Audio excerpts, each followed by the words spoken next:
Voy a comenzar contándoles un caso extremo. Esto me lo contó un amigo, le pasó a él y lo compartió conmigo hace un tiempo. Resulta ser que él fue a visitar una institución psiquiátrica y a hablar con el director de esa institución por la posibilidad de que un familiar de él fuera internado allí. Mientras hablaba con el director, alguien insistentemente tocaba la puerta y el director ignoraba por completo el llamado. Mi amigo se puso un poco nervioso y le dijo al director, pero no va a atender al que está llamando. Y el director le dijo, no le hagas caso. Pero no mucho tiempo después, alguien abre violentamente la puerta, rueda por el piso, toma un arma imaginaria y comienza a ametrallar a todos los que estaban dentro de la habitación.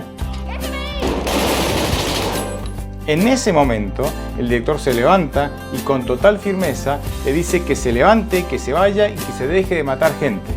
El interno entonces obedece rápidamente y se retira, y el director recobra la compostura, se sienta nuevamente allí y, sabiendo lo que mi amigo se estaba preguntando en su mente, es decir, ¿qué pasó aquí?, el director lo mira y le dice: los neuróticos construyen castillos en el aire, pero los psicóticos los habitan.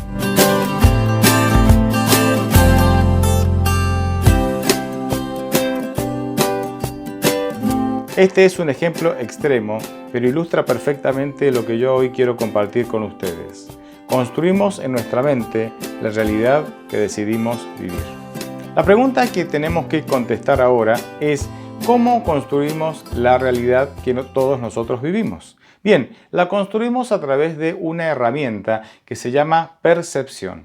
Yo podría definir o describir la percepción o cómo funciona la percepción a través de una breve y muy sencilla fórmula. Y la fórmula dice así: información más valor más organización multiplicado por necesidades básicas y necesidades trascendentales. Vamos a explicar esta fórmula.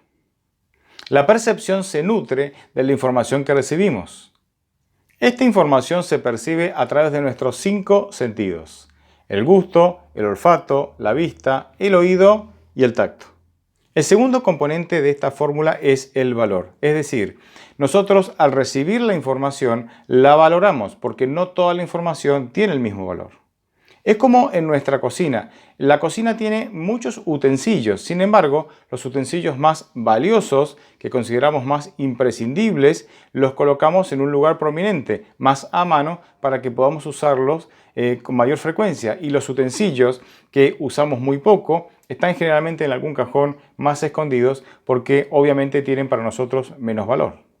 Al darle valor a la información que recibimos, automáticamente le estamos dando lugar al tercer componente de esta fórmula, que es la organización.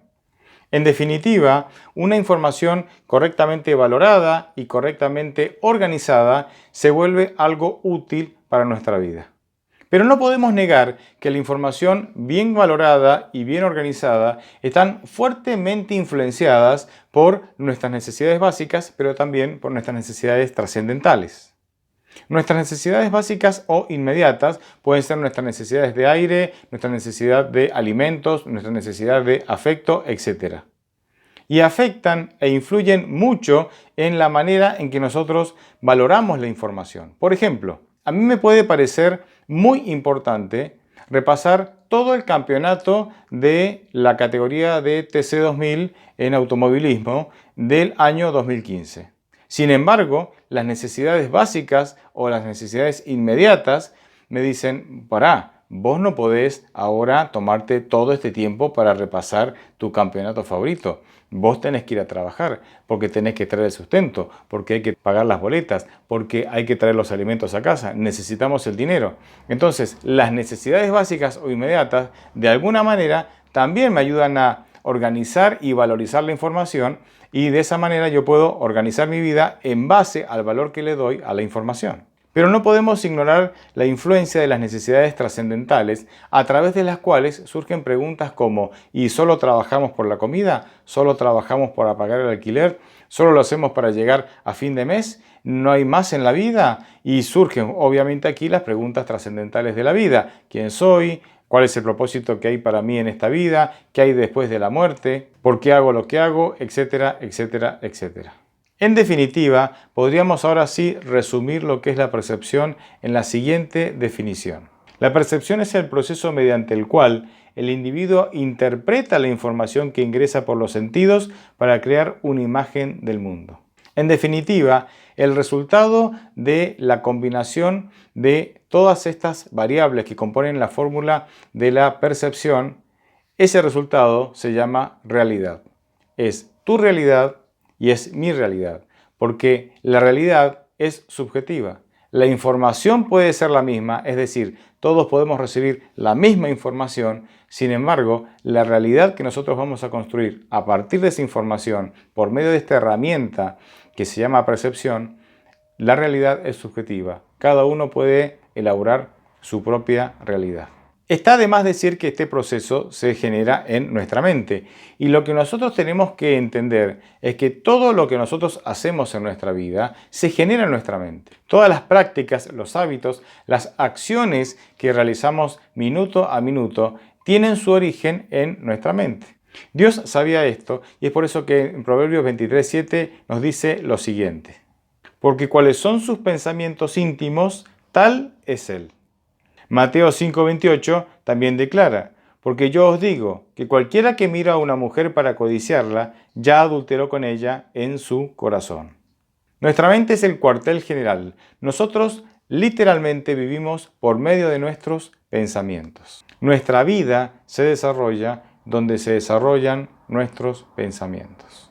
Dijimos que la percepción es una herramienta. Me gusta entender o ilustrar la tarea de la percepción como si la percepción fuera una herramienta que nos ayuda a decodificar de alguna manera la realidad que vivimos o elaborar un cuadro describiendo la realidad en que vivimos. Bien, ¿hay maneras de modificar esta herramienta que es la percepción? Sí. Y yo voy a mencionar dos maneras o mecanismos que modifican la manera en que nosotros podemos llegar a percibir la información que recibimos. El primero de esos mecanismos es muy sencillo y es casi redundante, porque el primero de esos mecanismos es la misma información.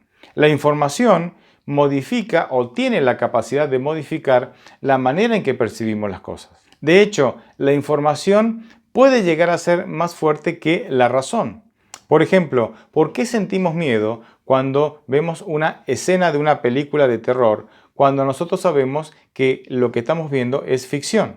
Tenemos miedo porque la mente cree lo que ve. Ahora, la razón nos dice que eso es ficción, sabemos que es mentira, sabemos que son escenas creadas, que eso no existe. Sin embargo, la información que recibimos es tan poderosa que modifica la manera en que yo la percibo y ni siquiera la razón, con todo su poder y con todas sus cualidades, puede modificar la manera en que recibo la información y yo me termino asustando igual.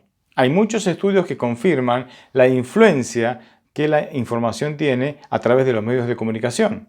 Gran parte del éxito que tuvo Hitler en su campaña, si no saben quién es Hitler, búsquenlo en Google, fue por su aparato propagandístico que lograba de alguna manera convencer a la gente de que su proyecto de conquistar el mundo era real, era lógico y había que llevarlo adelante. Ya que la información influye y mucho en la manera en que yo percibo la realidad, entonces hay que tener mucho cuidado con qué tipo de información voy a llenar mi mente.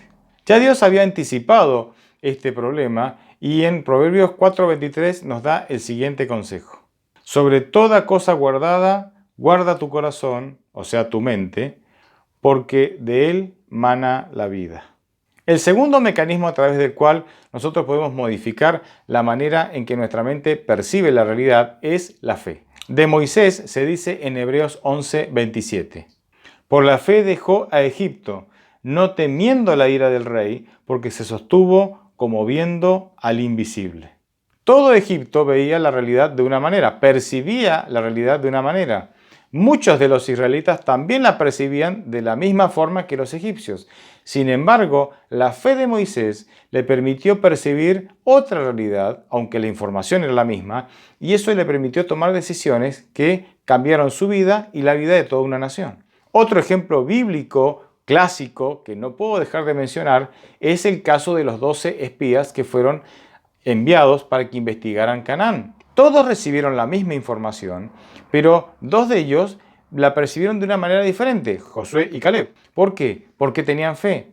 Y ellos fueron los que, gracias a la fe, tenían pensamientos o ideas que estaban acorde a la voluntad de Dios. Sin embargo, los otros 10, que carecían de fe, tenían pensamientos derrotistas, negativos y fracasaron en cumplir con los designios de Dios.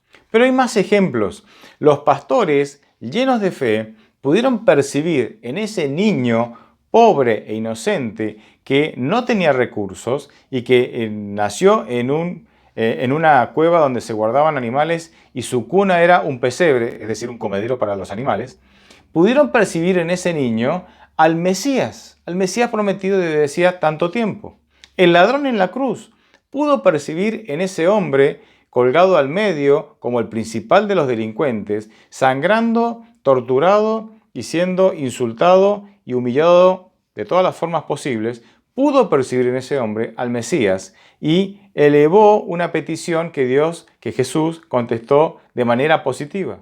Así es que la fe modifica y mucho la manera en que yo percibo la información que recibo y la manera en que yo construyo la realidad en mi mente. ¿Es importante tener fe entonces? Claro que sí, es muy importante. Pero quiero cerrar con un último caso bíblico que me parece muy interesante. Y es el caso que se registra en Josué capítulo 9, en donde un pueblo, Gabaón, cuyos habitantes, los gabaonitas, engañan a Josué para que Josué pueda hacer un pacto con ellos y no conquistarlos como venía conquistando al resto de las naciones. Ustedes pueden leer el capítulo.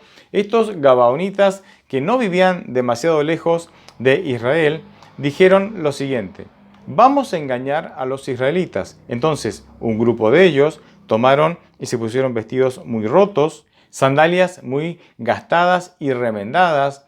Tomaron también algunos cueros en donde llevaban líquidos para beber que estaban reventados y algunos remendados, pan que estaba seco y lleno de moho, y se presentaron en esas condiciones ante Josué y le dijeron: venimos de un país muy lejano, hemos escuchado lo que Jehová ha hecho en Egipto y lo que ha hecho al entrar a Canaán y las conquistas que están haciendo, y queremos entonces hacer con ustedes un pacto de paz para que nosotros nos llevemos bien. No queremos ser enemigos de ustedes. Y cuando los israelitas se preguntaron si realmente esto podía ser así, ellos dijeron: miren, realmente venimos de un país muy lejano. Fíjense en nuestras sandalias, fíjense en nuestros vestidos, fíjense en estos cueros de vino, fíjense el pan. Hace muchísimo tiempo que hemos salido y hemos llegado aquí para hacer un pacto con ustedes. Lo interesante de este relato está en el versículo 14 del capítulo 9, en donde encontramos una frase que es realmente determinante. Josué 9:14 dice lo siguiente: los hombres de Israel tomaron parte de sus provisiones sin consultarlo con el Señor.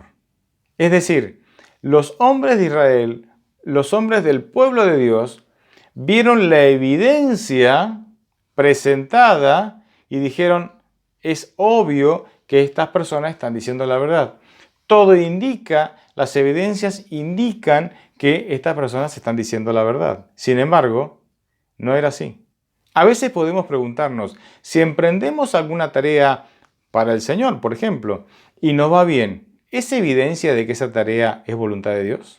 Podemos hacernos la pregunta contraria: si emprendemos algo para Dios o en nuestra vida personal y no nos va bien, ¿es evidencia eso de que no es la voluntad de Dios que lo sigamos haciendo? La realidad es que estas preguntas no tienen respuestas absolutas. Podemos estar haciendo la voluntad de Dios y las cosas pueden ser difíciles, y también puede pasar todo lo contrario. ¿La clave en qué está? No siempre la evidencia externa, la evidencia que podemos palpar y ver, nos va a determinar si estamos haciendo lo correcto o no, como les pasó a los israelitas con los gabaonitas. La evidencia indicaba una cosa, pero en realidad no era así. La clave está, como leímos recién, en el versículo 14. Tenemos que consultar a Jehová. La evidencia es importante, pero nosotros tenemos que consultar a Jehová. Porque la manera en que yo percibo la evidencia, la información que estoy recibiendo, puede generarme un autoengaño. Es decir, yo puedo percibir y elaborar la realidad de una manera porque la información que me está llegando lo indica así. Sin embargo, la verdad, más allá de cualquier tipo de información que estemos recibiendo, solo la conoce Dios. De ahí la importancia de consultar a Dios, porque la información que recibimos, aunque parezca cierta, no siempre es confiable. Y esto es especialmente útil en nuestros días que estamos viviendo en el tiempo del fin. Recuerden que en este tiempo tan trascendente para toda la humanidad se dividirá, y lo sabemos proféticamente, en dos.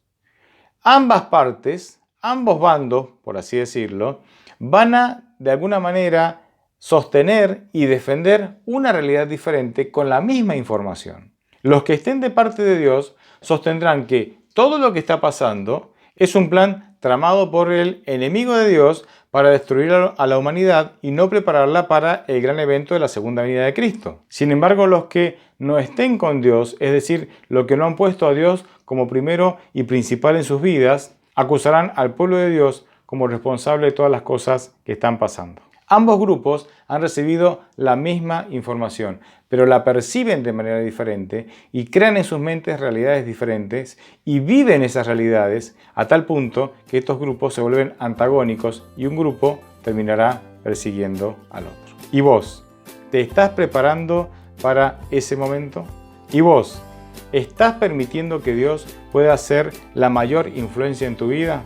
Y de esa manera que Él pueda ayudarte a percibir la realidad tal como es. Sin Dios podemos caer fácilmente engañados en todo tipo de engaños. La Biblia ya lo dijo. Yo te animo a que hagas de Dios lo más importante en tu vida y de esa manera Dios pueda dirigir tus pensamientos.